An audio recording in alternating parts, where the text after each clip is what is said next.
저기 나갈 때까지 기다리는 거 맞죠? 예, 아닌가요? 예, 인사드리겠습니다. 안녕하세요. 예, 반갑습니다. 잠깐 기도드리겠습니다. 전진 만물을 창조하시고 지금도 살아계셔서 역사하시는 거룩하신 하나님 아버지 참으로 감사드립니다. 죄 가운데 태어나서 소망 없이 살던 우리를 주님의 말씀 앞으로 인도해 주시고 주님의 말씀을 통해 구원받게 하심에 감사드립니다. 우리가 살아가는 이 세상은 주님께서 오실 마지막 시대입니다.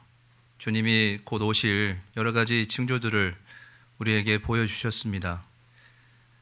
우리는 오늘도 주변의 많은 매체를 통해서 주님 오실 날이 가깝다는 것을 피부로 경험하고 살아가고 있습니다. 그럼에도 불구하고 때로는 영원한 것을 사모하지 못하고 눈앞에 떨어진 여러 가지 일들로 인해서 우리의 마음이 주님께 향하지 못할 때가 많이 있습니다. 우리가 이 시대에 무엇을 위해서 살아야 되고 우리 마음속에 품어야 될 것이 무엇인지를 항상 잊지 않도록 도와주셔서 주님께서 이 땅에 오실 때 주님 앞에 서는 우리 모두가 부끄럽지 않은 모습으로 주님을 맞을 수 있도록 도와주시옵소서. 주님께서 이 지역의 복음을 위해서 서울 동대문 교회를 이곳에 세워주셨습니다. 하나님께서 주님 오시는 그날까지 이 교회가 주님 앞에 온전히 쓰임받고 정말 주님을 기쁘시게 하는 주님의 마음을 시원케 하는 그런 교회가 될 수 있도록 도와주시옵소서. 오늘 주일을 맞아서 하나님 말씀 앞에 나오신 우리 성도님들 마음속에 하나님의 말씀을 온전히 심겨주시고 그 말씀을 듣고 끝내는 것이 아니라 우리의 삶 가운데 그 말씀에 순종하고 적용하여서 순종한 자에게 주시는 그 은혜가 무엇인지를 우리가 경험할 수 있도록 주님께서 도와주시옵소서. 이 한 시간 주 성령님께서 이 가운데 함께해 주시고 오직 하나님의 말씀만 담대히 증거할 수 있게 도와주시옵소서. 우리를 사랑하시는 주 예수님 이름으로 감사하며 기도드렸습니다. 아멘. 네, 요한계시록 3장 말씀을 찾겠습니다.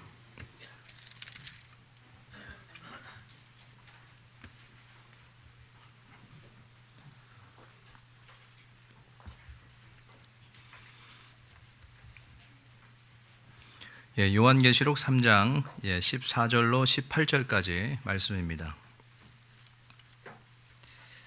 요한계시록 3장 14절로 18절까지 말씀입니다.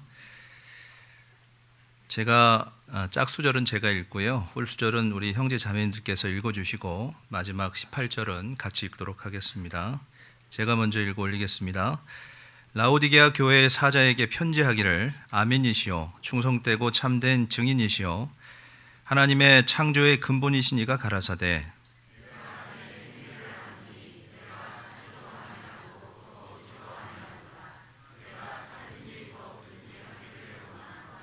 내가 이같이 미지근하여 더웁지도 아니하고 차지도 아니하니 내 입에서 너를 토하여 내치리라.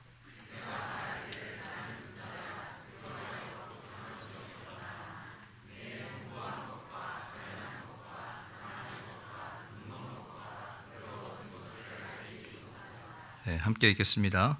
내가 너를 권하노니 내게서 불로 연단할 금을 사서 부요하게 하고 흰옷을 사서 입어 벌거벗은 수치를 보이지 않게 하고 안약을 사서 눈에 발라보게 하라.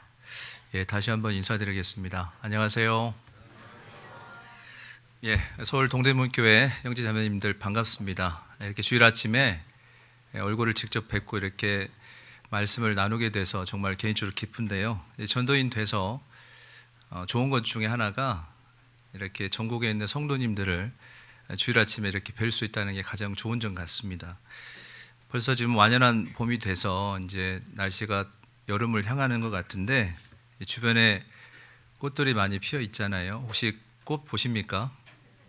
서울은 볼 시간이 없으시죠?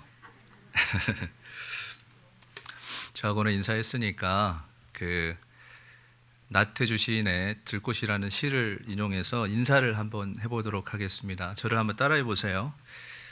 자세히 보아야 예쁘다. 그렇게 글 읽듯이 하지 마시고요. 좀 감정을 담아서 다시 한번 해보겠습니다. 자세히 보아야 예쁘다. 오래 보아야 사랑스럽다. 자, 이제 옆에 형제자매님들 얼굴 보시면서 이렇게 인사하면 됩니다. 그런데 형제자매님은 그냥 이쁘다. 네. 우리 형제자매님들은 그냥 이쁘죠? 예, 이유가 없습니다. 구원 받으셨기 때문에 하나님 보실 때도 예쁘고 우리 성도님들이 서로 볼 때도 정말 귀하고 예쁜 존재죠. 오늘 주일 맞아서 이렇게 말씀 앞에 나오셨는데 오늘 말씀 통해서 하나님께서 주시는 교훈을 마음에 잘 새기시고 또 한 주를 힘있게 살아가셨으면 좋겠습니다. 제가 오늘 말씀을 시작하면서 우리 형제 자매님들께 질문을 하나 드리고 시작하려고 합니다.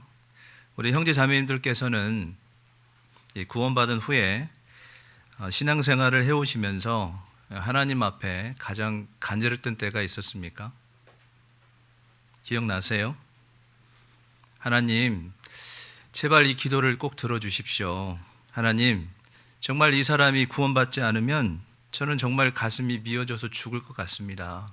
이런 마음으로 하나님께 간절하게 기도했던 때가 아마 있었을 것 같은데요. 혹시 언제가 마지막이셨어요? 이렇게 기도했던 때가. 너무 오래돼서 기억이 희미하신가요? 제가 이 질문을 왜 먼저 드리고 시작하냐면 우리가 신앙생활을 하면서 우리 마음에 정말 없어서는 안 될 것이 간절함이죠. 하나님 앞에 기도를 할 때도 정말 내 마음을 담아서 하나님께 원하는 것을 구해야 되는데 어느 순간 나도 모르게 내 기도가 그냥 형식적인 기도가 될 때가 많습니다. 우리가 말을 할 때 이렇게 기도를 할 때 말을 통해서 하나님께 드리잖아요. 내 입에서 나가는 그 말 한마디 한마디에 정말 내 간절한 마음이 담겨져서 하나님께 그 기도를 올려야 되는데 우리가 그렇게 기도할 때가 과거에 분명히 있었을 겁니다. 저도 과거에 저희 부모님을 전도할 때, 가족들을 전도할 때 정말 이런 간절한 마음으로 기도했던 때가 기억이 납니다. 우리가 신앙의 여정을 돌아보면 누구나 하나님 앞에 정말 참으로 간절하게 기도했던 때가 있었습니다.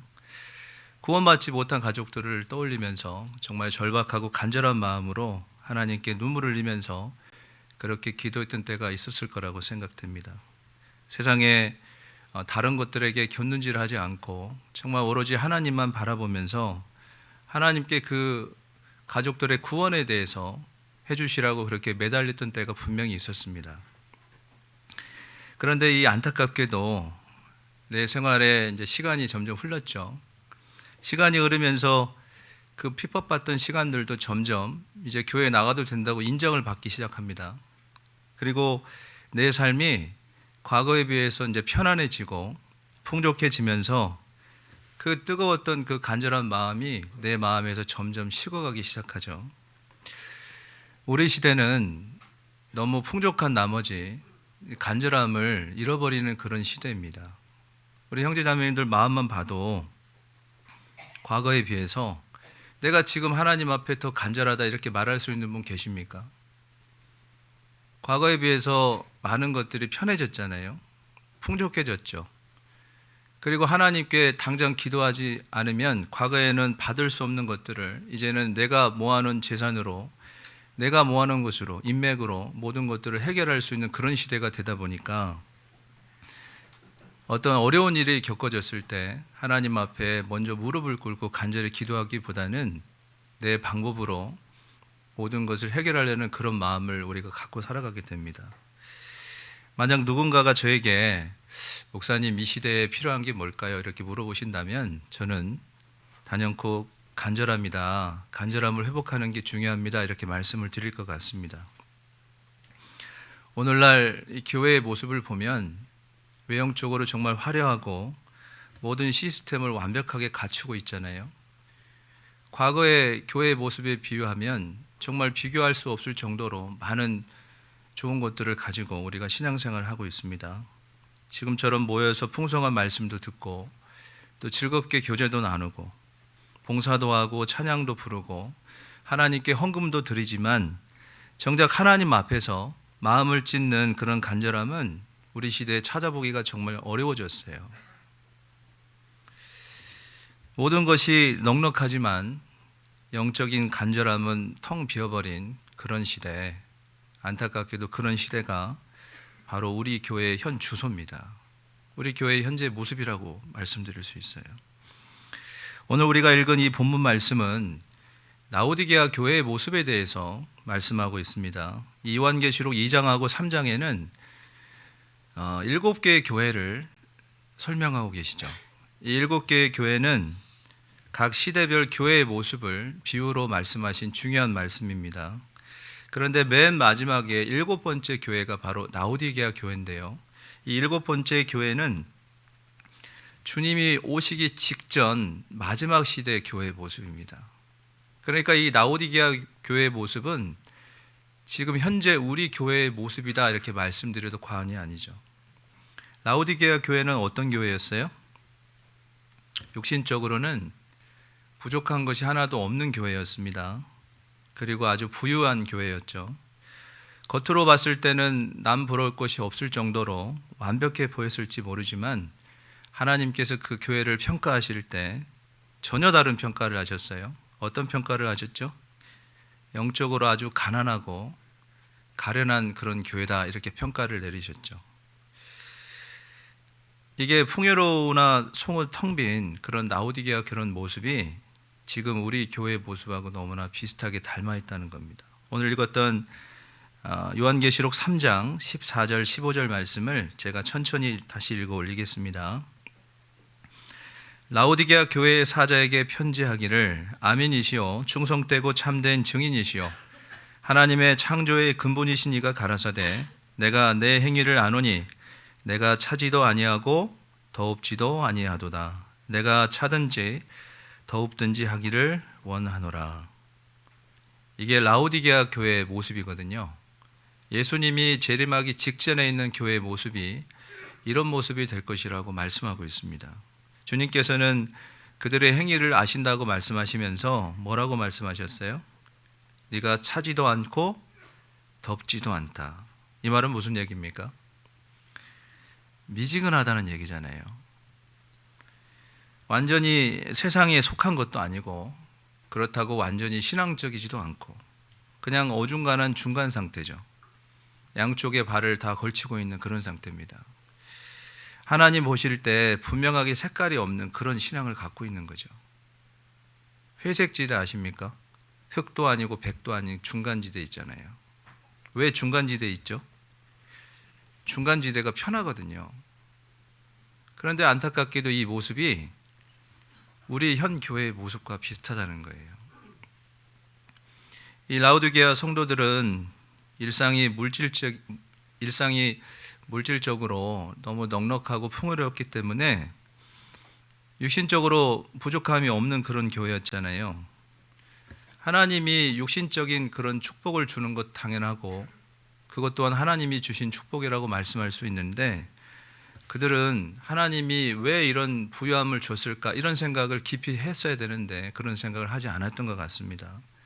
하나님께서 우리에게 이 마지막 시대에 왜 이렇게 물질적인 풍요를 줬을까 이런 생각을 깊이 했어야 되는데 그냥 그들은 하나님이 주신 그 물질적인 축복이 전부라고 생각하고 그 세상에 주는 그런 평온함과 안락함 속에서 하루하루를 그렇게 보냈던 것 같습니다.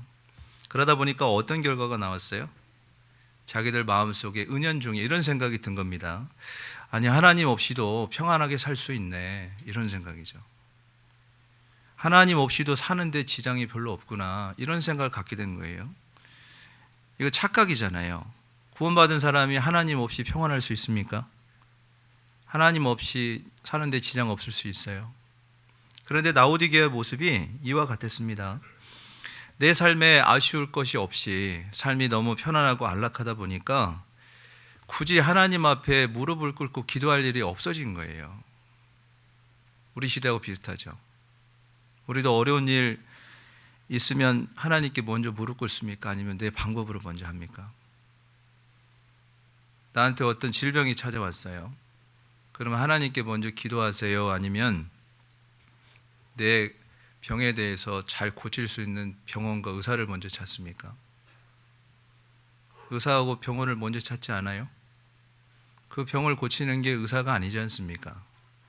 하나님께서 고쳐주시는 건데, 우리가 하나님 말고도 의지할 수 있는 대상이 주변에 너무 많다는 거예요. 이 풍족함이 우리 삶에서 간절한 기도를 빼앗아 갔습니다. 그렇죠? 그래서 라오디게아 성도들의 신앙은 점점 미지근한 상태로 변하게 된 겁니다. 여러분, 우리가 손에 내가 쥔 것이 많다고 해서 그게 무조건 복이다 할 수 있어요? 어떻게 생각하세요? 최고급 시설을 갖춘 교회당에 풍성한 식탁에 훌륭한 방송 장비, 이 모든 환경을 우리가 다 갖췄다고 해서 주님이 우리를 보실 때 참으로 내 마음이 흡족하구나 이렇게 말씀할 수 있겠습니까? 주님이 우리를 보실 때 무엇을 보실까요? 우리 마음을 보지 않겠습니까? 그래서 주님께서 이 마지막 시대의 교회의 모습인 라오디게아를 하나님께서 매섭게 책망을 하셨잖아요. 그들은 삶의 주인이 누구인지를 잊어버리고 정말 마음의 중심에 모셔야 될 그 주님을 모시지 않고 자신들에게 주어진 그 육신의 안락함에 빠져서 그것이 최고의 복이라고 생각하고 그렇게 살았던 것 같습니다. 우리도 교회 역사를 쭉 돌아보잖아요. 지금 우리 시대만큼 많은 것을 누리는 교회 시대가 없습니다. 그렇죠? 과거의 그 교회 역사를 쭉 살펴보면 우리 시대만큼 많은 것을 풍족하게 누리는 교회 시대가 없죠. 그게 하나님께서 주신 은혜임에도 불구하고 그것이 우리 삶의 올무가 돼서 정말 하나님께 간절히 매달리고 기도해야 되는데 그 마음을 빼앗아 갔다는 게 우리한테 참으로 안타까운 현실입니다. 요한계시록 3장 16절 말씀 같이 한번 읽어보겠습니다.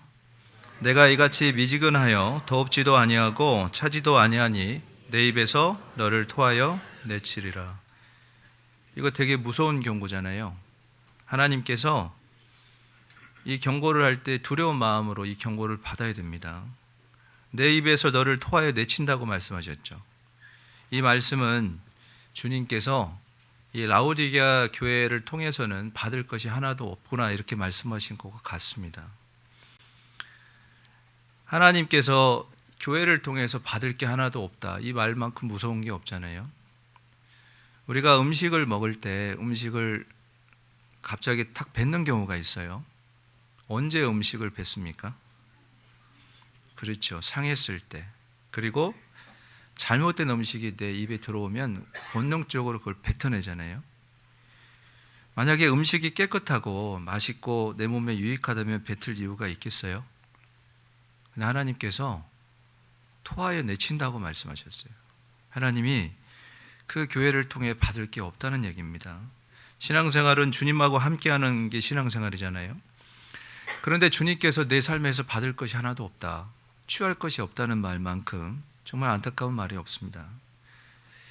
주님은 미지근한 신앙을 좋아하는 분이 아닙니다. 그래서 이 말씀에도 차든지 덥든지 하라고 말씀하셨잖아요. 세상으로 가자니 그건 좀 아닌 것 같고요. 그렇다고 좀 열심을 내서 살자니 그거는 너무 힘들고, 그러니까 적당하게 중간에 있는 그런 미지근한 신앙이잖아요. 하나님이 그런 신앙을 받을 수가 없다고 말씀하셨어요. 미지근한 신앙이 어떤 신앙입니까? 주님께 무릎을 꿇지 않는 신앙이죠. 주님께 매달리지 않는 신앙이에요. 주님을 내 삶에서 가장 필요의 대상으로 원하지 않는 그런 신앙입니다. 그러니까 주님이 내 삶에 깊숙이 관여하지 않아도 살아가는데 전혀 지장이 없는 거예요. 여러분, 그것이 결코 좋은 게 아닙니다. 미지근한 신앙이 내 삶에서 계속 반복되면 그 다음에 어떻게 되는 줄 아세요? 내가 열심을 내는 그런 신앙이 아니고, 그렇다고 세상으로도 가지도 않고, 중간에서 그냥 그런 미지근한 신앙을 계속 가지고 계속 신앙생활을 하다 보면 그 끝에 가면 어떤 일이 벌어지냐면 영적인 눈이 완전히 멀어집니다. 영적인 눈이 뭐예요? 영원한 것을 볼 수 있는 눈이잖아요. 구원받은 사람에게는 하나님께서 영원한 것을 볼 수 있는 눈을 주셨습니다. 그런데 그 눈을 사용하지 않잖아요. 그러면 눈이 멀어집니다. 그러면 어떤 눈이 밝아질까요? 육신의 눈이 밝아지게 돼 있어요.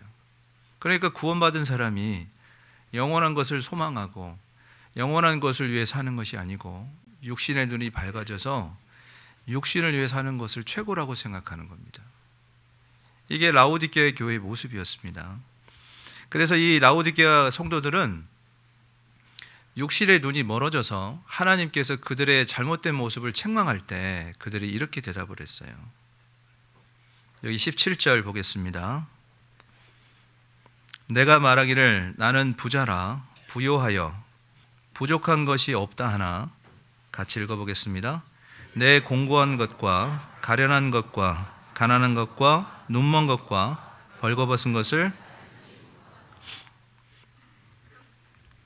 하나님은 너희들 왜 이렇게 신앙이 미지근하냐 이렇게 하나님께서 책망하셨는데 그들의 대답은 뭐예요? 나는 부자입니다 그랬어요. 나는 부요해서 나는 부족한 게 하나도 없어요 이렇게 얘기했단 말이에요. 하나님은 분명히 부족하다고 얘기하고 있는데 자기들은 부족한 게 하나도 보이지 않았던 겁니다. 왜 부족한 게 하나도 안 보였을까요? 영적인 눈이 어두워져서 그래요. 자기가 지금 어느 상황에 있는지를 볼 수 있는 눈이 없어진 겁니다. 하나님이 뭐라고 평가하셨습니까?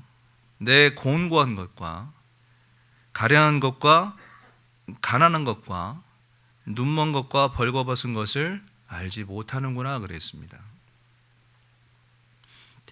하나님께서 그들을 정말 가난하다고 평가를 하시는데 자기들은 부자래요.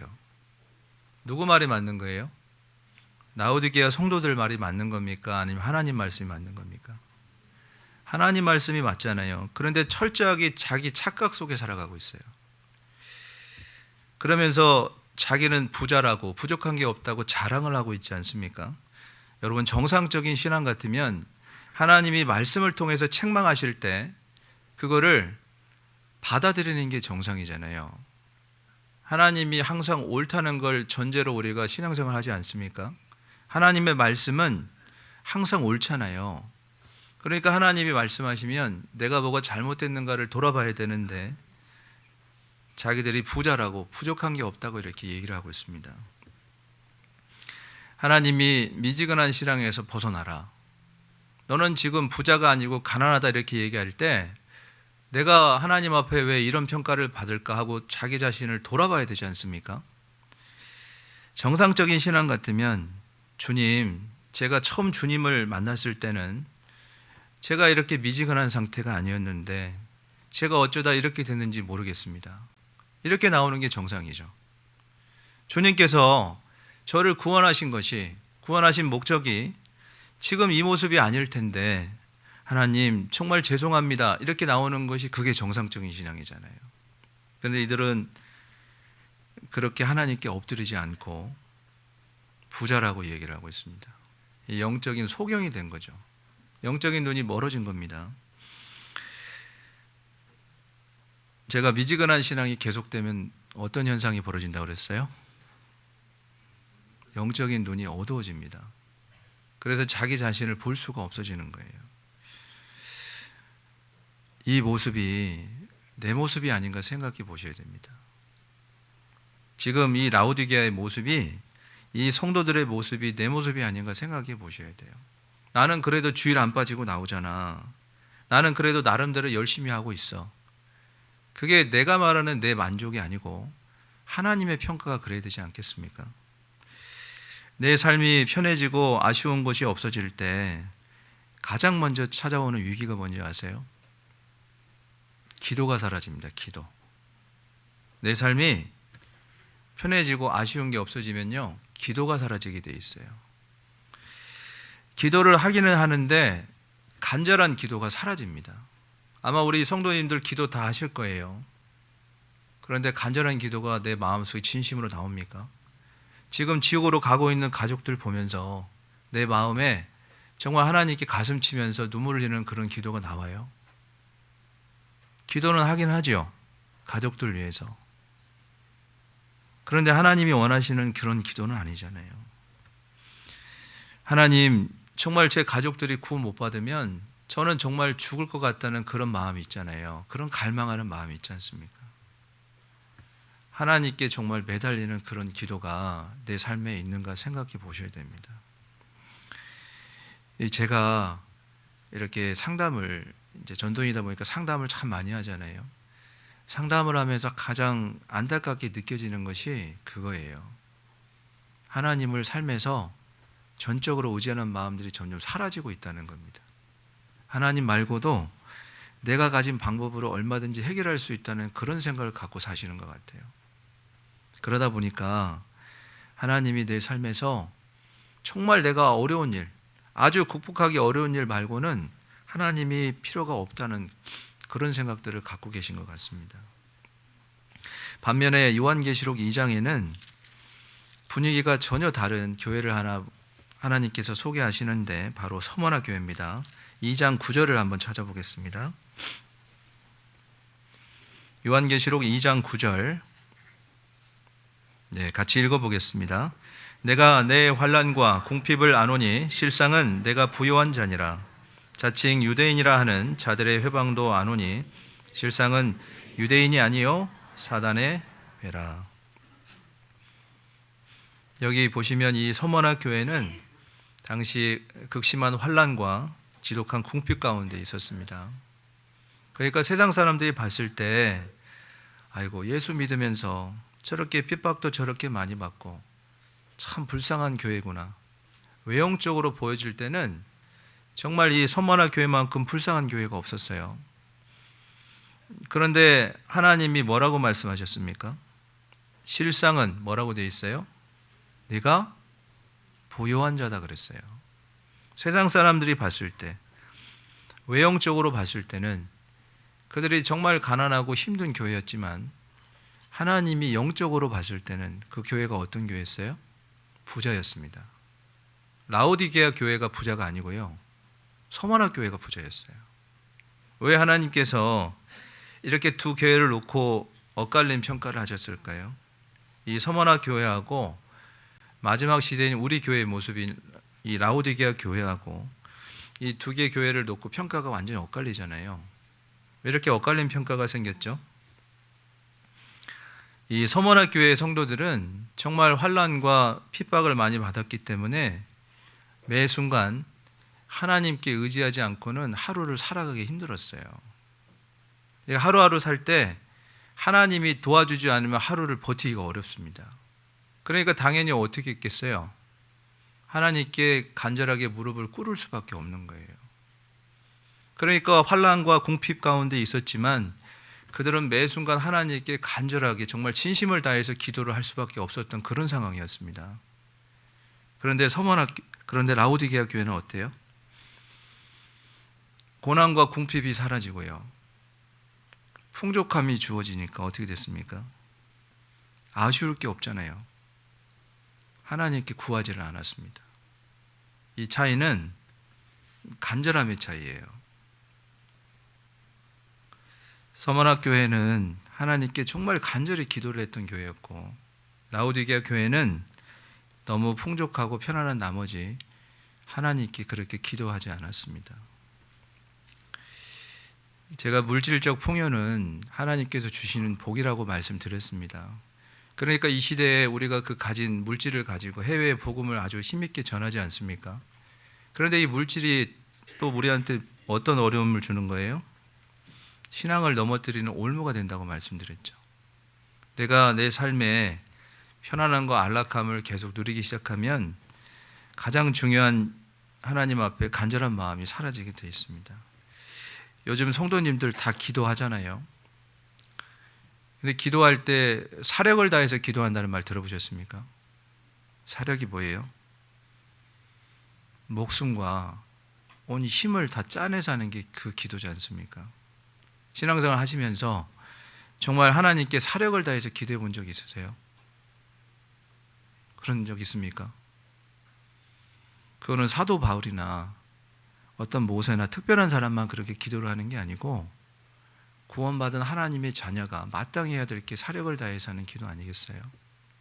내 가족이 지금 구원을 못 받고 세상의 풍요에 빠져서 죄 가운데 빠져서 지금 말씀 앞에 관심이 없고 지옥으로 가고 있는데 내가 하나님께 사력을 다해서 기도를 해야 되는데 그런 마음이 우리 안에 없다는 게 문제죠. 우리 형제 자매님들은 요즘에 어떤 마음으로 기도하십니까? 내 구원받지 않은 가족들을 위해서 어떤 마음으로 기도하고 계셔요? 신앙생활에서 간절함이 사라지게 되면 그 사람이 교회에서 어떤 직분을 가졌든 어떤 봉사를 하든 어떤 재능을 가졌든 하나님이 보실 때 가난한 자가 되는 겁니다. 어떤 자가 된다고요? 가난한 자가 되는 거예요. 내가 지금 교회에서 임원하고 있고 봉사 열심히 한다고 그거 가지고 만족할 게 아니고 정말 내 마음속에 간절함이 있는가 생각해 보세요. 만약에 그게 내 안에 없이 그냥 내가 무언가를 열심히 하고 있다면 하나님의 평가는 분명히 다를 겁니다. 요한계시록 3장 18절 보겠습니다.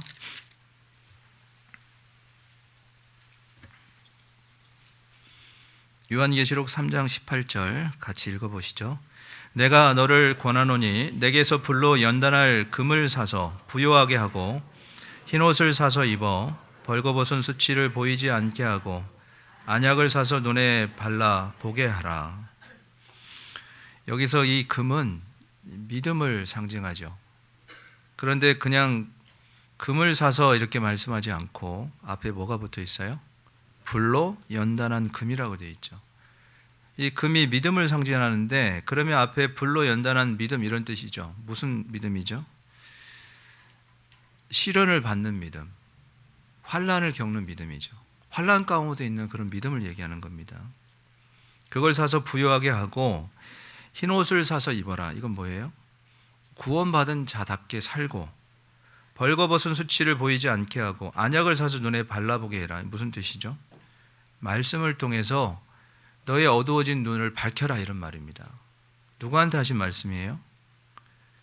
자기들이 부자라고 자랑했던 라오디게아 교회 성도들한테 하나님께서 이렇게 말씀을 하셨습니다.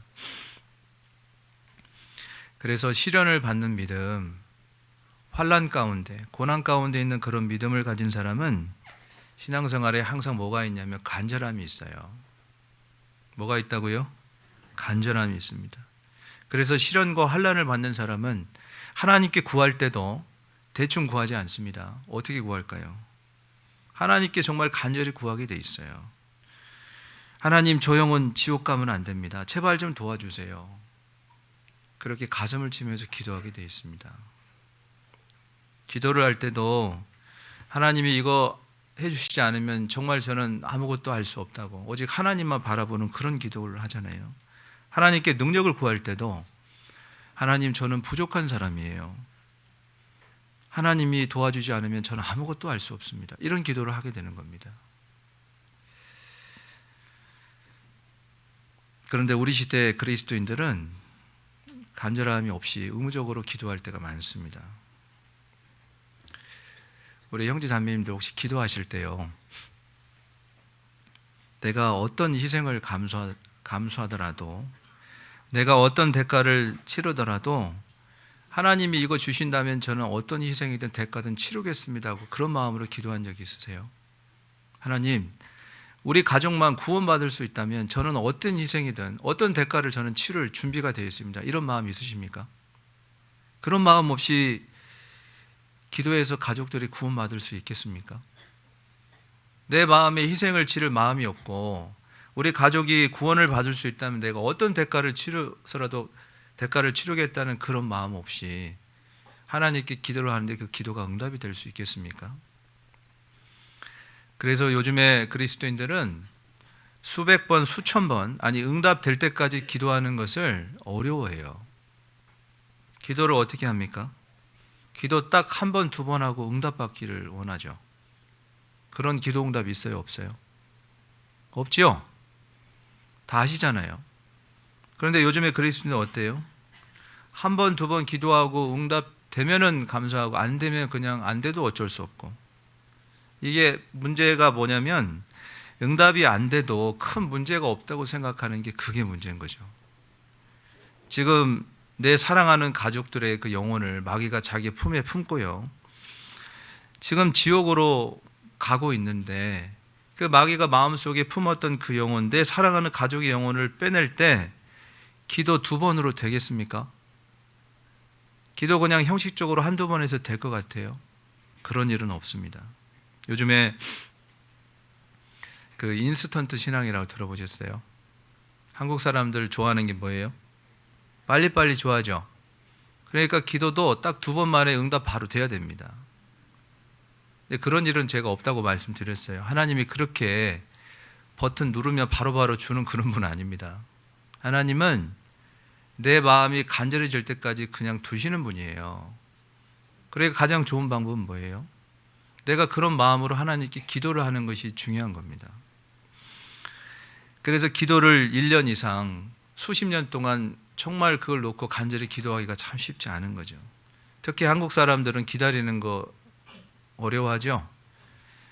그런데 신앙생활은 기다림이잖아요. 왜 기다릴 수 있습니까? 하나님이 약속을 반드시 지켜주시는 분이라는 신뢰가 있기 때문에 기다릴 수 있는 거 아니겠어요? 그러니까 정말 하나님께 마음이 있는 사람은 오랜 기간 동안 간절하게 기도할 수가 있습니다. 근데 요즘에 한국 사람들이 너무 빨리빨리 빠른 것에 너무 익숙하다 보니까 그런 일이 있잖아요. 전자레인지에다 음식 넣어놓고 어떻게 해요, 한국 사람들?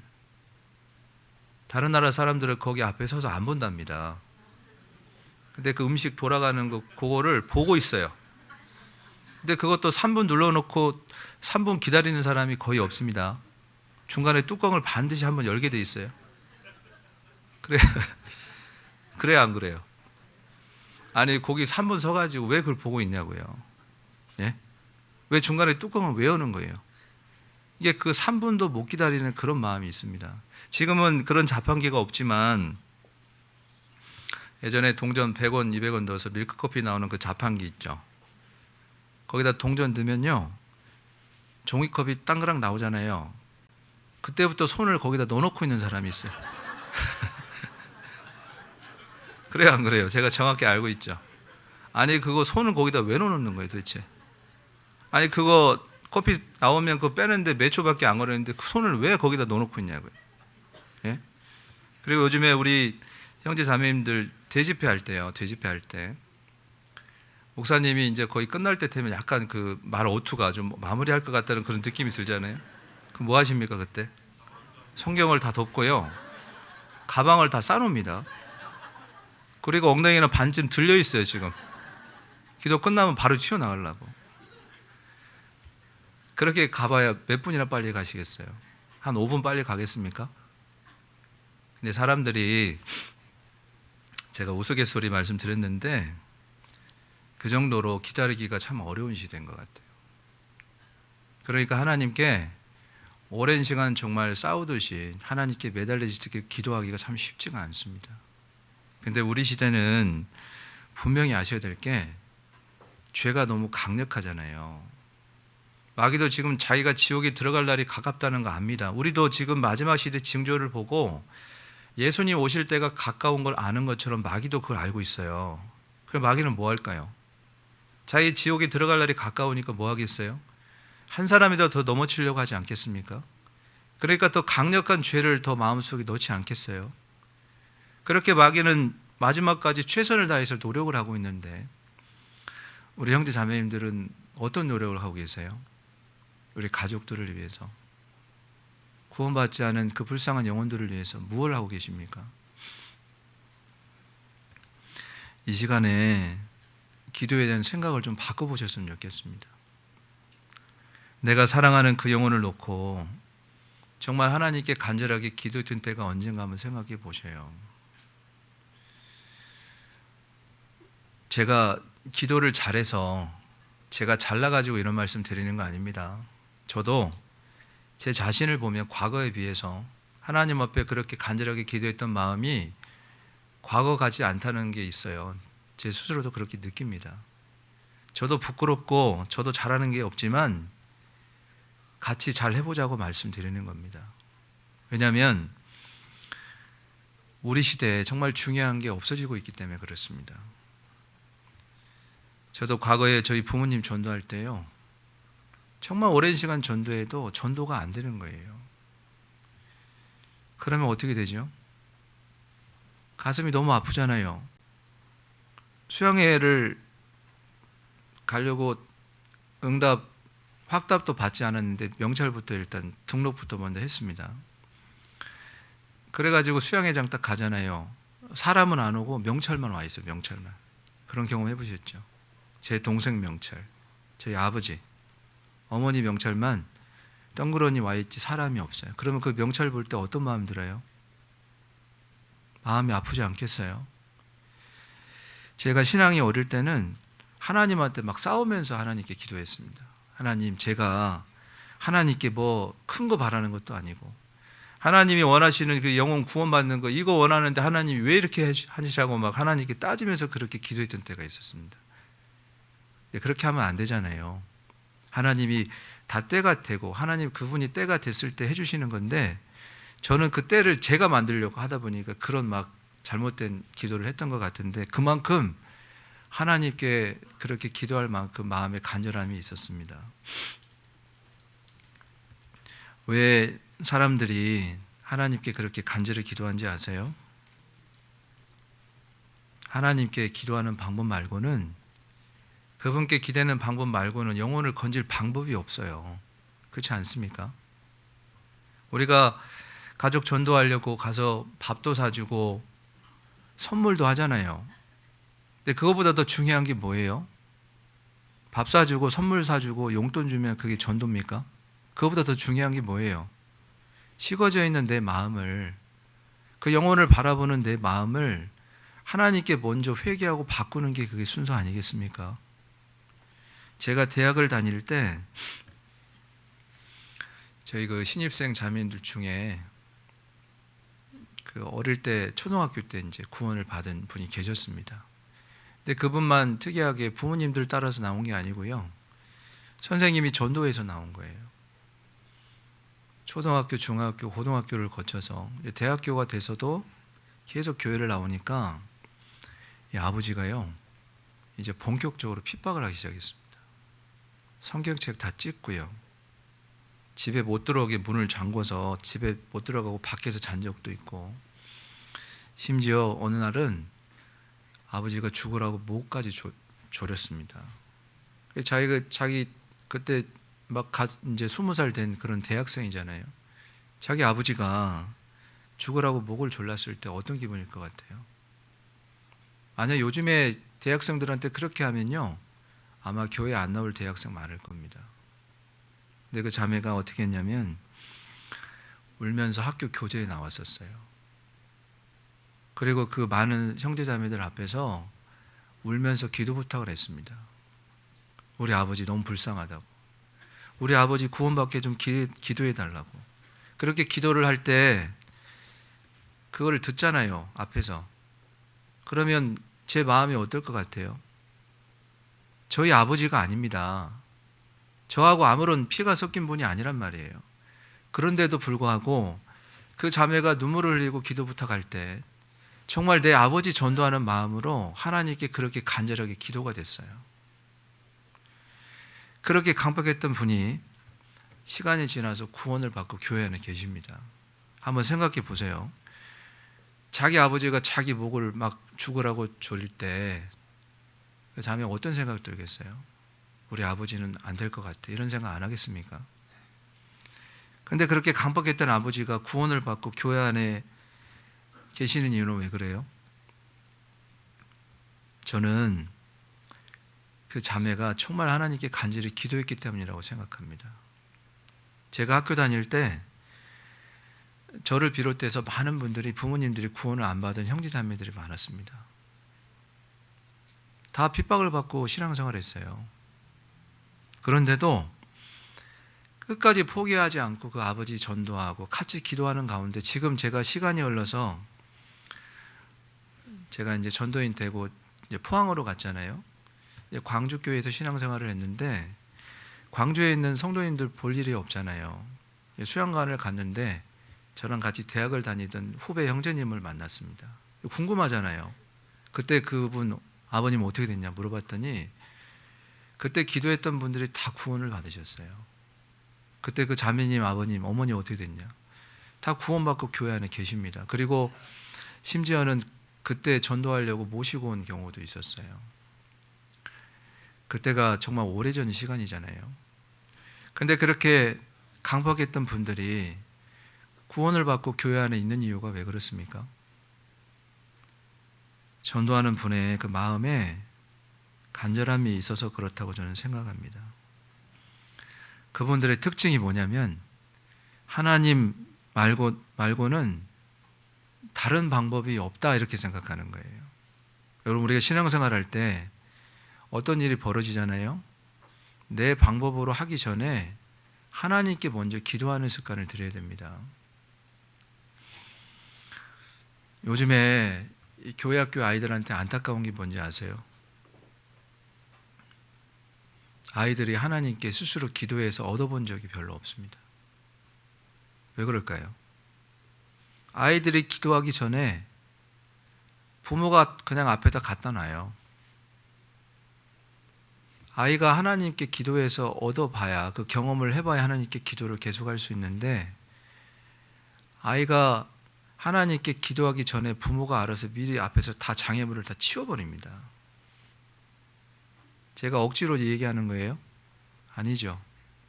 요즘 아이들 헌금할 때 어떻게 합니까?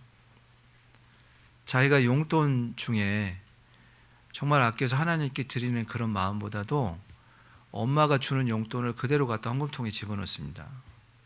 그렇죠? 안 그래요? 엄마가 준 헌금 갖다가 그냥 중간에서 그냥 배달하는 사람이지 자기가 하는 게 아니에요. 그러니까 요즘에 아이들이 하나님께 기도하는 게 뭔지를 잘 모릅니다. 근데 그게 아이들 문제뿐만 아니라 요즘 청년들도 마찬가지예요. 부족한 게 없죠. 저희 때는 부족한 게 많이 있었습니다. 그래도. 그러면 어떻게 할까요? 하나님이 주실 때까지 기도하는 방법 말고는 없었어요. 그게 한 달이 되든 두 달이 되든 하나님이 해주신다고 했기 때문에 계속 그렇게 기도하다 보면 정말 하나님이 놀랍게 응답을 해주시면요. 그 응답을 받고 나서 그게 너무 놀랍잖아요. 어떻게 했을까요? 교제에 나가서 간증을 했어요. 간증. 그게 간증이죠. 간증이 뭐예요? 하나님이 내 삶에 함께 하시는 것을 느낀 것을 나누는 게 간증이잖아요. 요즘에 교회 가운데 간증이 있습니까? 없습니까? 간증 시간에 기도 부탁하기 바쁘지 자기 삶에서 느낀 하나님을 간증하는 경우가 드뭅니다. 그러니까 이 요즘에 봉사회장님이 가장 어려운 게 뭐냐면 간증자 섭외하는 거예요. 모두회 때. 간증자가 그만큼 없어요. 간증을 안 하려고 합니다. 왜 그러냐면 삶에서 하나님께 간절히 기도하고 응답받는 게 없고 하나님 말씀에 순종하려고 정말 치열하게 싸우는 사람이 없다 보니까 일주일 한 달이 지나도 간증할 게 없는 거예요. 하나님이 내 삶에 깊숙이 들어와서 하나님 제 삶에 들어와서 제 삶을 인도해 주시고 제 삶에 관여해 주세요 이렇게 기도하는 사람이 없어지고 있어요. 그냥 적당하게 거리 두고 하나님 제 삶에 너무 깊숙이 들어오면 제가 조금 불편해지니까 하나님 조금 적당히 거리를 좀 두고 저 좀 같이 갔으면 좋겠다 이런 마음을 품고 있습니다. 제가 지금 말이 틀렸습니까? 그런 마음이 우리 안에 있어요. 우리 동대문 교회는 이번에 수양회 몇 차로 가십니까? 4차인가요? 저희하고 같은 자수네요. 아주 황금 같은 일정이던데 화수목금인가요? 예. 저희가 이제 2박 3일에서 3박 4일로 조정이 됐잖아요. 저희가 원래는 목, 금, 토, 일이었습니다. 그런데 이틀만 휴가를 내면 됐는데 이제 4일을 내야 되는 그런 상황이 된 거예요. 여기서 뭐가 드러날 것 같아요? 그 사람 믿음이 드러납니다. 이제 보셔요. 수양회 안 간다는 사람이 속출할 겁니다. 이제 제가 왜 수양회 얘기를 꺼내냐면 그 갈릴리 수양관 요즘 건물이 너무 좋아졌잖아요. 과거에 구원받으신 분들은 아마 수양관 가보신 분들은 아실 겁니다. 수양관에 에어컨 나와요, 안 나와요? 옛날에 에어컨은 꿈도 못 꾸죠. 선풍기만 있어도 정말 감사하잖아요. 예전에 비하면 시설이 너무 좋아졌잖아요. 그 옛날에 그 작은 소망관 건물, 지금은 이제 무너져서 없어졌지만 그 작은 건물 지어놓고도 그 크다고 하면서 거기 가보면요, 난민 수용소 같아요. 그냥 의자도 없고 그냥 평평한 대강당 한쪽에다가 그 지금 뭐 깔판도 없어요. 그때는 자기 담요 깔면 거기가 자기 자리 되는 겁니다. 근데 그런 상황에서도 어떻게든 그 영혼 거기 데려가면 구원받는다는 그런 믿음이 있어가지고요, 거기 어떻게든 모시고 가서 그렇게 구원을 받았습니다. 지금은 어때요? 에어컨 나오고 방도 다 준비하고 심지어는 수양회비에다 버스비까지 다 준다고 해도 안 가요. 누가 안 가는 거예요? 그 전도 대상자가 안 가는 게 아니고 인도자가 안 가요. 인도자가 자기가 먼저 불편하니까 전도할 생각을 안 합니다. 거기서부터 벌써 영혼을 대하는 마음이 하나님 앞에 딱 드러나는 거예요. 나는 이 정도까지 수고하고 희생하면서 난 전도 못해. 그런 생각이 내 마음에 있기 때문에 응답이 안 되는 겁니다. 여러분이 하나님이라면 누구 응답 들어주시겠어요? 어떻게든 그 영혼 정말 데리고 거기 모시고 가서 정말 구원받는다는 그런 마음으로 기도하고 나오는 사람하고 자기가 불편하니까 일단 안 가려고 하는 사람하고 어떤 사람 영혼을 구원해 주시겠어요? 여러분이 하나님이시라면. 왜 대답을 안 하시는 거예요?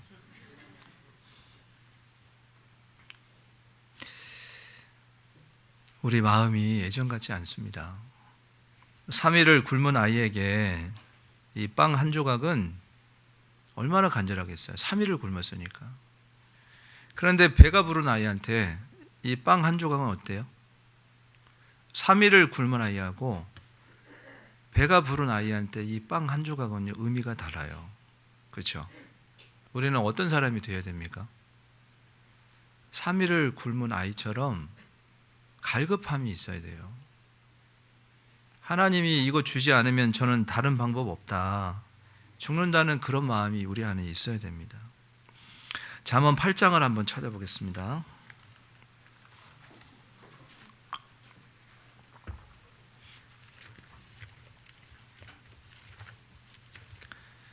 잠언 8장 17절 말씀입니다.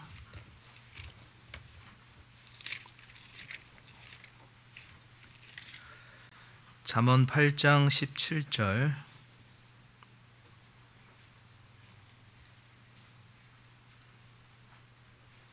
같이 읽어보겠습니다.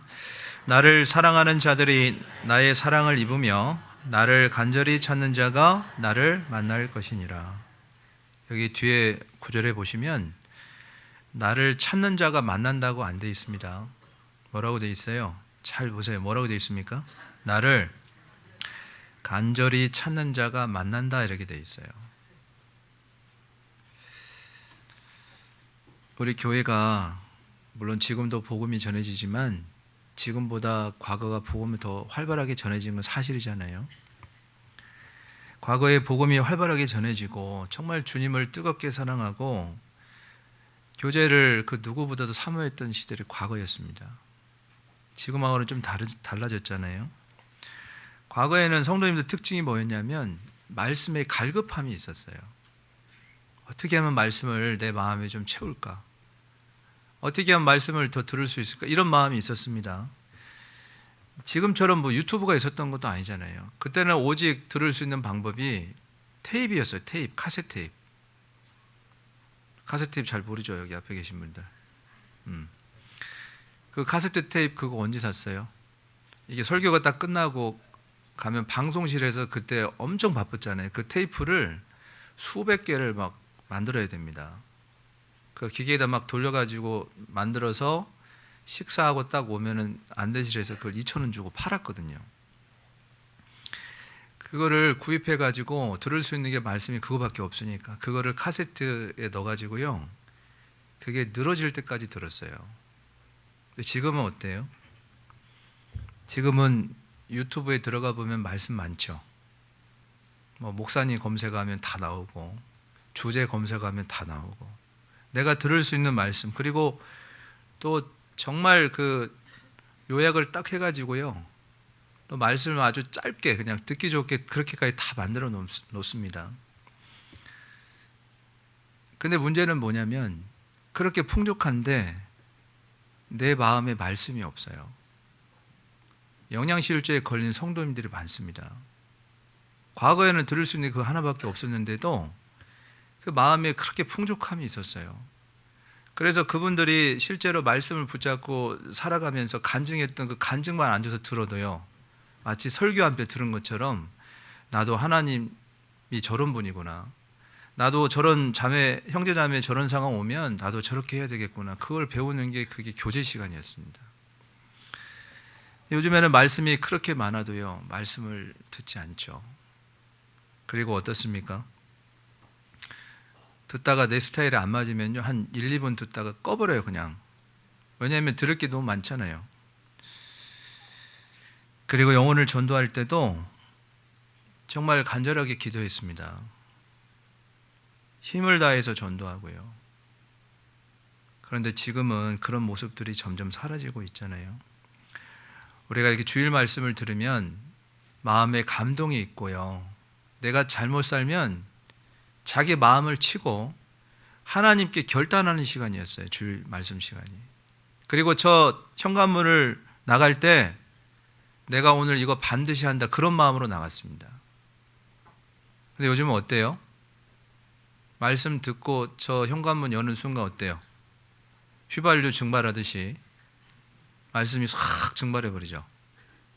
그리고 목사님이 좀 웃긴 얘기 한 것만 기억에 남고 기억에 하나도 안 남는 경우가 있죠. 혹시 주일 말씀을 2번 이상 반복해서 듣는 분 계십니까? 요즘에 주일 말씀 2번 이상 듣는 분이 없습니다. 말씀 한 번 들어서 마음에 새겨지지 않습니다. 같은 말씀을 반복적으로 듣고 그 말씀을 내 삶에 적용하려고 삶에 노력하는 가운데서 하나님이 함께 하시는 그런 간증들이 나오는 거예요. 뜨겁지도 않고 차지도 않는 그런 간절함이 없는 그런 신앙, 하나님이 어떻게 하신다고 그랬어요? 토하여 내친다고 그랬습니다. 이 사실을 우리 형제 자매님들께서 잊지 않으셨으면 좋겠어요. 저는 요즘에 어떤 생각을 자주 하냐면 주님 앞에 서서 주님 얼굴을 보는 그런 생각을 많이 합니다. 멀리 있는 일 아니잖아요. 저만 지금 주님 앞에 서는 거 아니죠. 우리 형제 자매님들도 서잖아요. 그 예수님 얼굴 보는 그런 생각 한 번도 안 해보셨어요? 지금 주님이 코앞에 와 계시는데 내가 주님 얼굴을 이렇게 보고 주님이 저한테 무슨 말 하지 않겠습니까? 무슨 말씀하실 것 같아요? 여러분, 그런 생각 반드시 해보셔야 됩니다. 우리가 이 땅에서 천년만년 사는 거 아니에요. 우리가 지금 여기 앉아서 말씀을 얼굴을 보고 이렇게 교제하는 것처럼 우리는 곧 장소를 천국으로 옮기게 될 겁니다. 그리고 천국에 들어가는 관문이 예수님 얼굴을 먼저 보는 거예요. 그분 앞에 섰을 때 그분이 나에게 무슨 말 하실 것 같아요?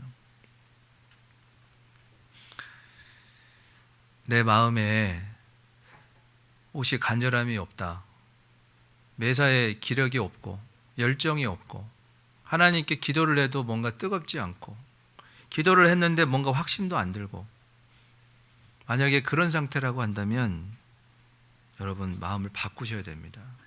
그런 마음을 갖고 있는 내 모습을 먼저 하나님께 기도하셔야 돼요. 하나님, 저 이런 모습으로 살고 싶지 않다고 하나님께 그런 기도하셔야 됩니다.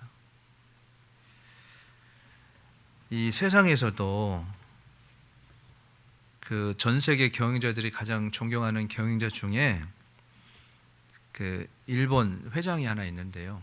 그분이 자기 저서에다가 이렇게 썼습니다. 제가 읽어드릴 테니까 한번 잘 들어보세요. 간절하지 않으면 꿈꾸지 마라. 간절히 바라면 반드시 이루어진다. 하지만 그 간절함은 분명하지 않으면 안 된다. 막연한 간절함이 아닌 반드시 이렇게 하고 싶다, 이렇게 되지 않으면 안 된다라는 의지와 다짐 및 분명한 간절함, 먹고 자는 것을 잊을 정도로 간절하게 바라면 어느 순간 불현듯 자기도 모르게 놀라운 힘을 발휘하게 된다. 이 사람이 책에다 이렇게 써놨거든요. 여러분, 세상에서도 내가 뭔가를 성공하고 얻으려면 그냥 저절로 되는 거 있어요, 없어요? 간절하게 바라야 돼요. 근데 세상에서는 그 간절하게 바라야 된다는 걸 다 아는데 꼭 신앙생활 할 때는 그냥 될 거라고 생각해요. 그렇지 않습니다, 여러분. 신앙생활도 똑같아요. 내가 하나님께 간절히 바란 만큼 하나님의 은혜를 입게 되어 있습니다. 성경 어디를 찾아봐도 하나님께 간절히 구하지 않았는데 그냥 얼떨결에 받는 경우는 하나도 없어요. 사례를 좀 찾아보겠습니다. 마태복음 8장을 찾아보죠.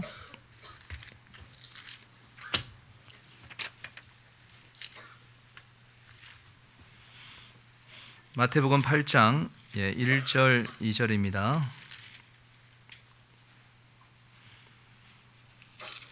마태복음 8장 1절 2절 같이 읽어보겠습니다.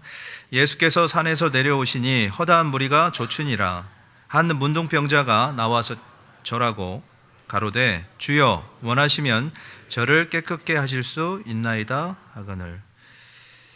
여기 이 한 문둥병자가 등장하잖아요. 이 상황이 어떤 상황이냐면 예수님께서 제자들에게 말씀을 가르친 후에 산에서 이렇게 내려왔습니다. 그러니까 수많은 사람들이 예수님께 이제 몰려드는 그런 상황인 거예요. 근데 그 많은 사람들 사이에 이 문둥병자가 거기에 끼어 있는 상황인 거죠. 그리고 뭐라고 고백했어요, 문둥병자가? 주님이 원하시면 뭐라고 되어 있어요? 저를 깨끗게 하실 수 있다, 이렇게 고백을 했죠. 이게 무슨 말이죠? 주님만 제 병을 고칠 수 있는 능력이 있습니다. 누구만요? 주님만. 다른 방법이 있어요, 없어요? 오직 예수님밖에 없다는 얘기예요. 전제가 유일한 방법이라는 뜻이에요. 그래서 이 사람이 어떻게 했습니까? 나가서 고쳐달라고 했죠. 그러니까 예수님이 어떻게 하셨어요? 고쳐주셨습니다. 2절 보세요. 한 문둥병자가 나와 절하고 가로되 주여 원하시면 저를 깨끗게 하실 수 있다고 되어 있죠. 주여 원하시면, 이게 무슨 말이죠? 이 원하시면 안에 이런 의미가 담겨져 있죠. 예수님만 내 병을 고칠 수 있다는 믿음이 그 안에 들어가 있고요. 또 하나는 뭐가 들어가 있어요? 병을 고치고 싶은 그런 간절한 마음을 가진 문둥병자 마음이 들어가 있는 거죠. 여러분, 하나님이 어떤 응답을 해주시거나 어떤 은혜를 베푸실 때는 이 두 가지가 동시에 결합이 딱 돼야 됩니다. 한 가지가 뭐라고요? 예수님만 고칠 수 있다는 믿음, 방법이 오직 예수님밖에 없는 거예요. 또 하나는요, 그걸 고치고 싶은 간절함이 있어야 돼요. 이 두 가지가 원하시면 안에 들어가 있는 의미입니다. 우리가 기도의 응답을 받을 때도 어때요? 오직 답을 하나님만 줄 수 있고 하나님만 이걸 할 수 있다는 그런 믿음이 있어야 되고요. 또 하나는 뭐예요? 그거를 구하는 내 마음의 간절함이 결합이 될 때 응답이 되는 겁니다. 예수님 당시에 문둥병자들 참 많았잖아요. 성경에 문둥병자 얘기가 정말 많이 기록됐습니다. 그런데 이 마태복음 8장에는 문둥병자가 고침받는 사람이 딱 한 사람 받았다고 돼 있어요. 왜 그 수많은 문둥병자 중에 이 한 사람만 고침을 받았을까? 그 이유는 다른 문둥병자가 갖지 못했던 그런 간절함이 있었어요. 당시 예수님 당시에 이 문둥병자들은 하나님이 내리신 천벌이라고 사람들이 생각을 했잖아요. 그래서 이 전염된다고 생각했기 때문에 사람들이 있는 곳에 문둥병자가 나와요, 못 나와요? 나올 수가 없습니다. 따로 격리돼 살았어요. 가족들하고 같이 살 수도 없는 그런 상황이고요. 그리고 사람들이 사는 자리에 나와서 사람하고 이렇게 대면하게 되면 어떻게 됩니까? 저 멀리서 자기 입으로 뭐라고 얘기하냐면 나는 부정한 사람입니다 외쳐야 돼요. 얼마나 비참합니까? 문둥병 걸린 것도 정말 비참한데 다른 사람이 저 멀리서 오면 자기 스스로 가까이 오지 말라고 나는 부정하다고 이렇게 자기 입으로 고백을 해야 되니까 얼마나 마음이 아프겠어요. 그리고 이런 사람이 이 문둥병자라는 사실을 알리지 않고 사람들 속에 몰래 들어오면 어떻게 되는지 아세요? 발각되면 돌에 맞아 죽습니다. 어떻게 된다고요? 돌에 맞아 죽어요. 근데 지금 이 문둥병자가 지금 어디 안에 있습니까? 많은 사람들 안에 지금 있잖아요. 지금 이 문둥병자가 어떤 마음으로 예수님께 나왔을까요? 만약에 예수님께 고쳐달라고 갔는데 예수님이 거절하면 이 사람은 어떻게 되는 거예요?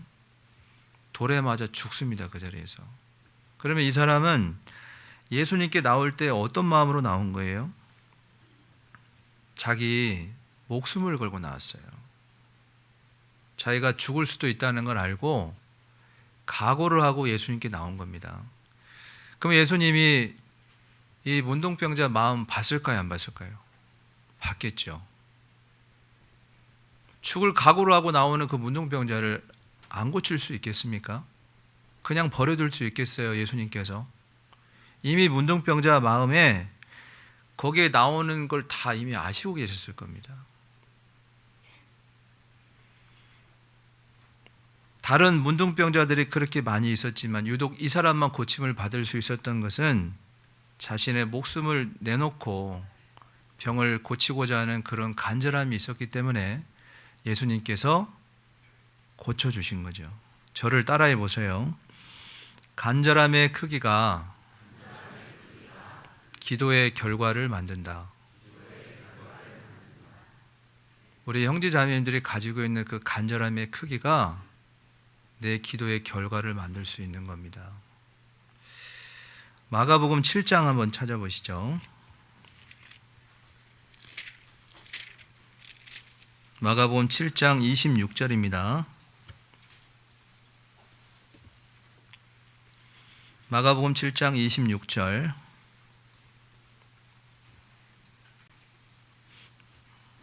네, 같이 읽어보겠습니다.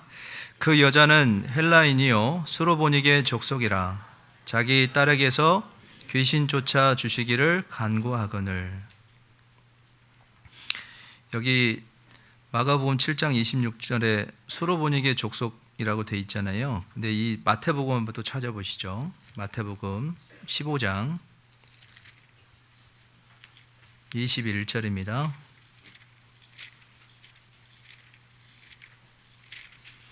이 똑같은 여인이 마태복음에 또 이렇게 기록되어 있습니다. 마태복음 15장 21절 22절 같이 읽어보시죠. 거기서 나가서 두로와 시돈 지방으로 들어가시니 가나안 여자 하나가 그 지경에서 나와서 소리질러 가로되 주 다윗의 자손이여 나를 불쌍히 여기소서 내 딸이 흉악히 귀신 들렸나이다 하되. 여기 가나안 여자라고 소개된 이분은 마가복음 7장 좀 전에 찾아봤던 수로보니게 여인입니다. 이 수로보니게 여인은 자기 딸이 귀신이 들린 거예요. 귀신이 들려가지고 고칠 수가 없었습니다. 그래가지고 어떻게 했을까요? 예수님 소식을 들었겠죠. 예수님이 많은 병든 자들을 고쳤다는 소식을 들었을 겁니다. 자기 딸이 귀신 들려가지고 고칠 수가 없는 상황인 거예요. 예수님 소식 들었을 때 이 사람 마음이 어땠을까요? 예수님 만나면 고칠 수 있겠구나 이런 생각 들었겠죠. 그래서 예수님께 나갔습니다. 마태복음 15장 24절 제가 천천히 읽겠습니다. 예수께서 대답하여 가라사대 나는 이스라엘의 집에 잃어버린 양 외에는 다른 데로 보내심을 받지 아니하였노라 하신대. 이 여인이 뭐라고 그랬어요? 위에 보시면 나를 불쌍히 여기소서 내 딸이 흉악한 귀신에 들렸습니다. 좀 고쳐주세요 그랬어요. 그때 예수님이 알았다 하면 얼마나 좋겠어요. 그러면 아주 깔끔하게 끝나잖아요. 근데 예수님 뭐라고 대답하셨습니까? 나는 이스라엘 내 민족 내 자녀들을 위해서 온 것이지 나는 이방인을 위해서 온 것이 아니다 이렇게 단호하게 말씀하신 겁니다. 보통 이렇게 거절당하면 어떻게 돼요? 자기가 정말 간곡하게 부탁을 했는데 거절당하면 어떻게 됩니까? 보통은 자존심이 상하게 돼 있어요. 기분이 나쁠 수 있죠. 그리고 욕을 하고 돌아갈 수 있는 상황입니다. 그런데 여인이 어떻게 했어요? 25절 같이 읽어보겠습니다. 여자가 와서 예수께 절하며 가로되 주여 저를 도우소서. 예수님이 나는 이방인들 고치려고 온 게 아니다. 나는 내 자녀 이스라엘 위해서 왔어 이렇게 얘기했는데 여인이 물러서지 않고 예수께 절을 하고 다시 도와달라고 요청을 했습니다. 그러면 예수님이 도와줘야 되잖아요. 안 도와주셔요 또. 26절 같이 읽어보겠습니다. 대답하여 가라사대 자녀의 떡을 취하여 개들에게 던짐이 마땅치 아니하니라. 이번에 강도가 더 세졌습니다. 나는 내 자녀를 위해서 왔다 이렇게까지는 참 좋았는데 이제 여기는 뭐라고 얘기하고 있어요? 나는 자녀의 떡을 취해서 개들에게 던짐이 마땅치 않다는 거. 그럼 이 여인이 뭐란 얘기예요? 개라는 얘기예요. 이거 개 취급 받은 겁니다, 여러분. 이 정도 되면은 보통 사람 같으면 어떨까요? 자존심 상해가지고요 욕하고 돌아섭니다. 이 여자가 돌아서지 않고 어떻게 했어요? 27절 같이 읽어보겠습니다. 여자가 가로되 주여 올소이다마는 개들도 제 주인의 상에서 떨어지는 부스러기를 먹나이다 하니. 다른 사람 같으면 돌아갔을 텐데 주님 맞습니다. 저 개입니다 이렇게 얘기한 거예요. 이런 사람 없잖아요. 그러면서 뭐라고 얘기했어요? 개들도 그 자녀 주인이 먹는 상에서 떨어지는 그 부스러기 먹잖아요. 저를 좀 그렇게 생각하시고 도와주십시오 이렇게 얘기한 겁니다. 이 사람은 지금 마음이 어떤 마음이에요? 자존심도 필요 없어요. 왜요? 지금 자기 딸이 귀신 들려 죽게 생긴 상황에 지금 자기 자존심 세울 상황입니까? 예수님이 이거 몰랐을까요? 이 여인이 얼마나 간절한가를 여러 번 예수님이 시험하셨어요. 그리고 28절에 이렇게 대답하셨죠. 같이 읽어보겠습니다. 이에 예수께서 대답하여 가라사대 여자야 내 믿음이 크도다. 내 소원대로 되리라 하시니 그 시로부터 그의 딸이 나으니라. 이걸 보면 뭘 할 수 있어요? 예수님만 유일하게 우리 귀신 들린 딸을 고칠 수 있다는 그 믿음이 있잖아요. 또 하나는 뭐가 있었습니까? 또 하나 뭐가 있어요? 이 여인의 간절함이 있었어요. 이것이 두 개가 딱 결합이 되는 순간 응답이 됐어요. 저를 따라해 보세요. 간절함의 크기가 기도의 결과를 만든다. 안 따라하시는 분들이 많이 계시네요. 내가 하나님 앞에 정말 간절히 원하는 그런 마음이 있어야 됩니다, 여러분. 이거 없이 기도 응답되기를 바라시면 안 됩니다. 언젠가는 되겠지. 그거 믿음 아니에요. 그거 무모한 겁니다, 여러분. 우리 교회 안에 있다 보면 어떤 생각 들어요? 주 예수를 믿어라. 그러면 너와 내 집이 구원 얻는다. 그 말씀만 붙잡고 있잖아요. 그 뒤에 뭐라고 돼 있어요? 말씀 전했다고 돼 있어요. 말씀을 전할 생각을 않고 그냥 주 예수만 믿고 있으면 된다. 그렇게 막연하게 생각하면 안 됩니다, 여러분. 내가 하나님께 정말 간절한 마음으로 나가야 됩니다. 그런데 이 간절한 마음으로 나가는 사람은 하나님만 유일한 방법이라는 그 믿음을 갖고 나가기 때문에 응답이 되는 거예요. 제가 서두에 요즘 그리스도인들은 라오디게아 성도님처럼 너무 풍족해가지고 하나님 말고도 자기 방법 여러 것들을 의지한다고 제가 말씀드렸잖아요. 하나님이 안 되면 이것저것 해보려는 그런 마음을 벌써 갖고 가기 때문에 그러니까 간절함도 안 나오고요. 기도 응답도 안 되는 겁니다. 마가복음 5장 또 찾아보시죠. 마가복음 5장 25절입니다. 마가복음 5장 25절 우리가 잘 아는 여인이 한번 나오시죠. 5장 25절부터 28절까지 말씀을 같이 읽어보겠습니다. 12해를 혈루증으로 앓는 한 여자가 있어 많은 의원에게 많은 괴로움을 받았고 있던 것도 다 허비하였으되 아무 효임이 없고 도리어 더 중하였던 차에 예수의 소문을 듣고 무리 가운데 섞여 뒤로 와서 그의 옷에 손을 대니 이는 내가 그의 옷에만 손을 대어도 구원을 얻으리라 할미로라. 12회 12년 동안 혈루증, 이 혈루증은 만성 자궁 출혈병입니다. 한번 하혈하면요, 하혈이 멈추지 않는 그런 병을 12년 동안 앓고 있었던 겁니다. 그래서 이 사람이 많은 의사를 찾아갔는데 고쳤어요, 못 고쳤어요? 찾아가는데 못 고치고 있던 재산까지 다 허비를 했습니다. 그리고 병이 더 안 좋아진 거예요. 이러던 차에 예수님이 병을 고친다는 소문을 듣게 된 겁니다. 그럼 이 여인 마음에는 어떤 생각이 들었어요? 예수님 만나면 내 병을 고칠 수 있다는 그런 믿음이 마음에 생긴 거예요. 그런 믿음을 가지니까 어떻게 됐습니까? 예수님만 오직 방법이라고 생각하니까 그 다음 뭐가 나와요? 행동이 나오잖아요. 그래서 간절한 마음으로 예수님을 만나러 갔습니다. 그런데 여기 31절에 보면 제자들이 여짜오되 무리가 미워 싸는 것을 보시며 누가 내게 손을 대었느냐 물으시나이까 하되, 이렇게 돼 있죠. 그 예수님 혼자 단독으로 서 있는 상태에서 여인이 나가서 옷을 만진 게 아닙니다.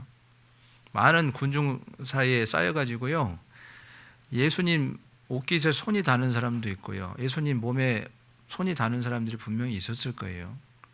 그런 상황에서 유일하게 예수님의 능력이 나간 사람은 유일하게 딱 한 사람밖에 없어요. 누구한테 나갔습니까? 누구한테 나갔어요? 이 혈류병 걸린 여인한테 나갔죠. 그 여인이 그냥 옷자락에 어떤 능력이 있어서 그런 게 아니고 간절함을 가지고 나갔기 때문에 그 많은 사람들 중에 유일하게 이 여인한테만 그 예수님의 능력이 나가서 병이 고쳐진 것이죠. 이런 간절함이 지금 신앙생활은 나에게 만약에 있다고 하면 내가 바라는 것을 분명히 이루지 않겠습니까? 어떻게 생각하세요? 만약에 누군가가 와서 우리 형제 자매님들께 가장 바라는 게 뭐예요? 이거 정말 하나님이 해주신다고 하면 가장 바라는 게 뭡니까? 이렇게 질문을 만약에 했다고 한번 가정해 볼게요. 그러면 뭐라고 대답하실래요?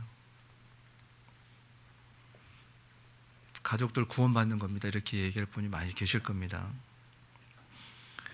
근데 그냥 말로만 가족 구원받으면 좋겠다가 아니라 정말 목숨을 건 그런 마음이 있어야 되지 않겠어요? 우리 형제 자매님들 교회에서 모임할 때 교제에서 기도 부탁 많이 하시잖아요. 가족들 기도 부탁도 많이 하시고. 우리가 기도 부탁할 때 반드시 기억할 게 있습니다.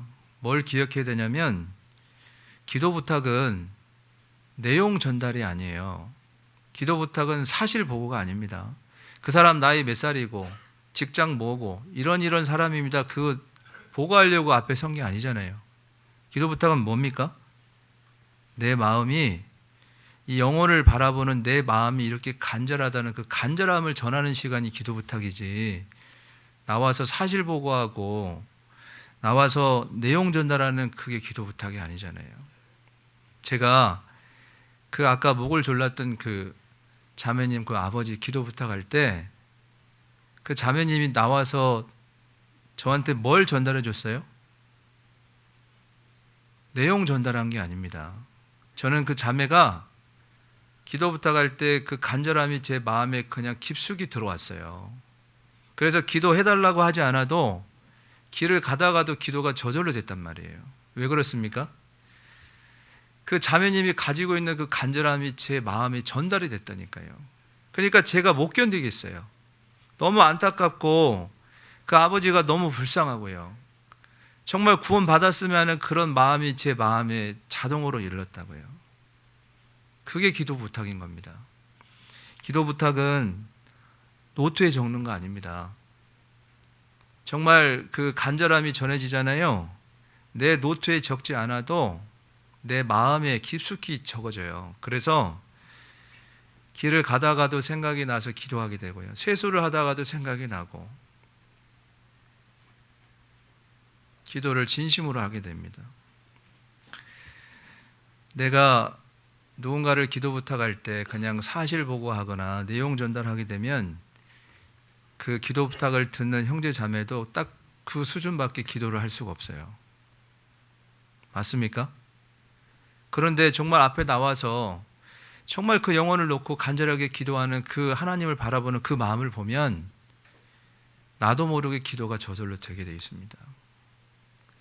그래서 응답을 받는 겁니다. 저희 교회에도 한 자매님께서 정말 그 강박한 남편 전도할 때요, 어렵게 전도하셨어요. 그 아이들이 어릴 때부터 교회를 다니는데 그 나이가 그렇게 먹도록 아주 강박하십니다. 저도 그 집에 한 3번 갔는데요, 강박해요. 이만큼도 말씀이 안 들어갑니다. 그러니까 그 자매님은 얼마나 마음이 답답하겠어요. 그러다 이 남편이 말기암에 걸렸네요. 보통 말기암 걸리면 어떻게 됩니까? 병원에 입원하잖아요. 그러면 말기암 정도 걸리면 사람이 마음이 이제 좀 낮아져 가지고 말씀을 자연스럽게 받아들이는 게 정상인데 안 들어요. 또 엄청 강박합니다. 그러니까 이 자매님이 옆에서 간병을 하는데 너무 힘든 거예요. 그래서 이분이 저희 교회 카톡방하고 밴드에다가 기도 부탁을 올렸습니다. 제가 읽어드릴 테니까 어떤 마음인지 한번 잘 경험해 보세요. 남편이 물을 포함한 음식을 전혀 먹지 못하고 영양제 주사로 버틴 지 2주째입니다. 어제 남편이 집에 오고 싶다고 예언을 해서 아무 대책 없이 저녁 때 퇴원을 했습니다. 퇴원을 위해 차를 가지러 가면서 처음으로 하나님을 원망했습니다. 당신이 자비로우신 분 맞냐고, 긍휼의 하나님이 맞냐고 울부짖으며 원망을 했습니다. 남편은 통증 때문에 계속 빨리 죽게 도와달라고 합니다. 그래서 복음 듣고 구원받으면 빨리 갈 수 있게 도와주겠다고 말했습니다. 이렇게 기도 부탁을 올렸는데요, 성도들이 정말 기도를 많이 했겠죠. 이거 기도 들으시면서 어떤 생각 드세요? 이분이 하나님 원망했다고 하니까 저렇게 기도하면 안 돼, 그런 생각 드세요? 오죽했으면 이런 마음이 들겠어요. 정말 간절하지 않으면, 하나님께 바라지 않으면 원망도 안 생깁니다, 여러분. 하나님께 그만큼 간절히 바라기 때문에 원망도 생기는 거예요. 그리고 나서 이분이 말씀을 듣겠다고 해가지고요, 구원을 받고 하나님 품에 가셨어요. 여러분, 기적이잖아요. 여러분, 기적이 뭡니까? 과거에는 뭐 바다 갈라지고 10가지 재앙 내리고 그런 게 기적이지만 요즘의 기적은 뭐예요? 그 마귀의 품 안에 있던 그 강팍한 영혼이 하나님께로 마음을 바꾸는 게, 그게 기적입니다. 그것만큼 놀라운 기적이 없잖아요.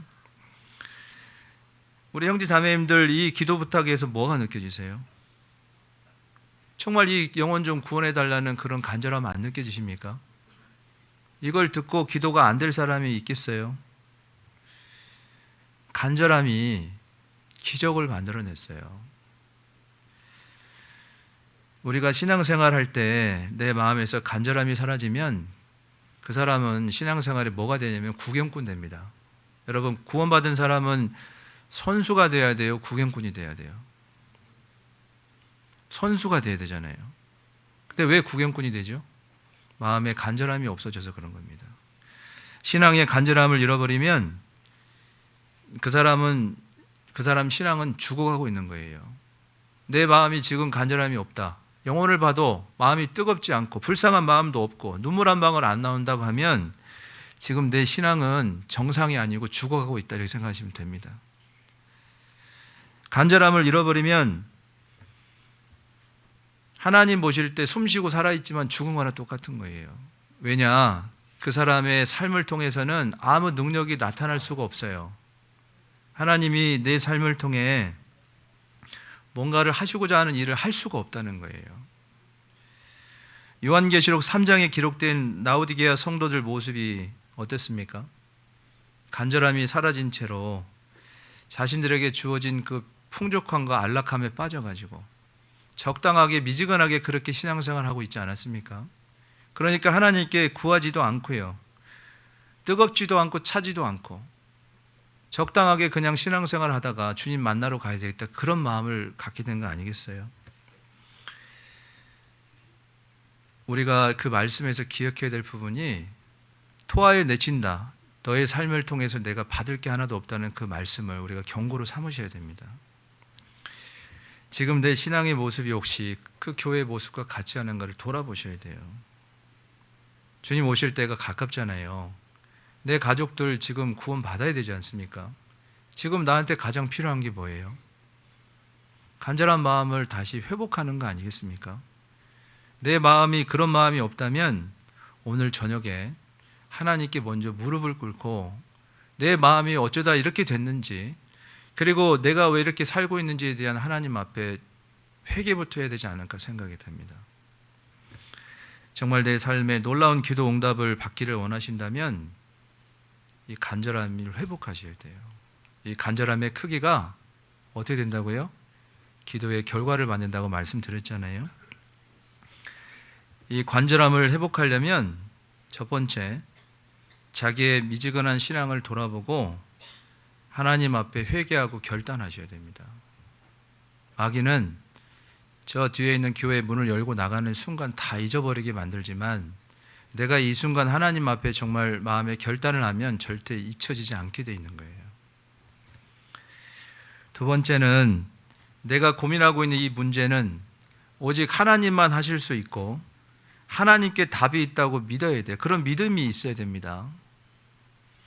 그리고 세 번째는, 고난받는 것을 두려워하거나 희생하는 것을 피하려고 해서는 안 되겠죠. 이게 간절함이 고난받는 거하고 희생하는 거하고 이렇게 밀접한 연관이 있는 거 아세요? 우리가 보통 신앙생활할 때 이 신앙의 테두리 치시죠? 테두리 치세요, 안 치세요? 요거 치잖아요, 이렇게. 요거 딱 쳐놓고 누가 같이 나가자고 해도 안 나가고, 안 나가려고 딱 테두리 쳐놓죠. 왜 이 테두리를 치죠? 여기를 벗어나는 순간 어려워져요. 이 테두리를 벗어나면 내가 피곤해지고 희생해야 되고 감수할 게 많습니다.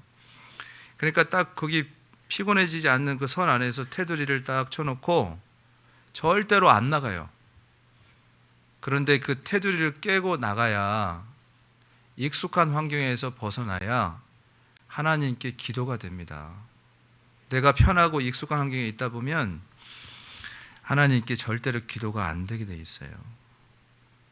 그래서 누군가가 더 이상 그 테두리 안에서 편하게 살지 말고 같이 갑시다 하고 손을 잡아주면 뿌리치지 마시고 그 테두리를 깨고 반드시 나오셔야 됩니다. 그래야 기도가 되기 시작해요. 그리고 또 하나, 신앙생활하면서 편한 길, 쉬운 길, 익숙한 길에서 돌아서셔야 됩니다. 신앙생활이 편하다는 건 뭐예요? 나는 요즘에 신앙생활에 고민이 하나도 없어. 너무 편해. 그냥 환난도 없고 아무것도 없고 너무 편하다. 이러면 그거는 지금 신앙이 망하고 있다는 징조입니다, 여러분. 구원받은 사람이 세상에서 주님을 섬기고 사는데 편할 수 있겠어요? 입으로 복음을 전하는데 편할 수 있겠습니까? 당연히 핍박을 받고요. 어려움 겪는 게 그게 당연한 거 아니겠습니까? 신앙생활은 결코 편하거나 쉽지 않습니다. 지금 내 신앙생활이 편하고 쉽다는 것은 내가 지금 타협하고 있다는 증거예요. 제가 말씀드린 이 부분을 집에 가서 한번 잘 생각해 보시고, 저는 이 마지막 시대에 우리 교회 성도님들이 라오디게아 성도들처럼 그냥 안락함에 취해서 그렇게 살다가 주님 만나는 게 아니라 정말 간절한 마음을 회복하고 주님을 위해서, 가족들의 그 영혼을 위해서 뜨겁게 기도하고 살다가 저는 주님 앞에 섰으면 좋겠어요. 우리 서울 동대문 교회 우리 형제 자매님들, 남아있는 올 한 해는 정말 그런 마음을 회복하시고 주님 앞에 그렇게 사시기를 또 기도드립니다. 잠깐 기도하고 마치겠습니다. 하나님 아버지, 감사합니다. 오늘 말씀 통해서 우리가 이 마지막 시대의 라오디게아 교회의 성도들의 모습이 아닌가를 돌아봤습니다. 우리 마음속에 주님께 간구하는 그 뜨거운 간절함이 있는지를 돌아봤습니다. 하나님께 기도는 하지만 정말 사력을 다해서, 내 마음을 다해서 내가 주님께 기도하고 있는지, 이뤄지는 그 사랑하는 가족들의 영혼을 놓고 정말 주님 앞에 마음을 찢는 그런 기도를 하고 있는지를 돌아봅니다. 이 세상에서 무엇이 중요한지를 알면서도 세상에 타협하고 세상의 안락함에 취해서 하루하루를 허비하는 것이 아니라 정말 다시 오실 주님을 기다리는 마음으로, 그분 앞에 섰을 때 부끄럽지 않은 마음으로 우리가 하루하루 살아갈 수 있도록 도와주시옵소서. 이 자리에 함께 기도하고 있는 우리 성도님들 각자의 마음속에 오늘 간절함에 대해서 다시 한번 깊이 생각하는 귀한 시간 되도록 주 성령님께서 역사해 주시고, 이 순간 하나님 앞에 결단하는 모든 성도님들 마음속에 또 변할 수 있는 의지와 능력을 주님께서 허락해 주시기를 간절히 기도드립니다. 오늘 하루 모든 일정을 주님께 부탁드리며 우리를 사랑하시는 주 예수님 이름으로 감사하며 기도드렸습니다. 아멘. 네, 함께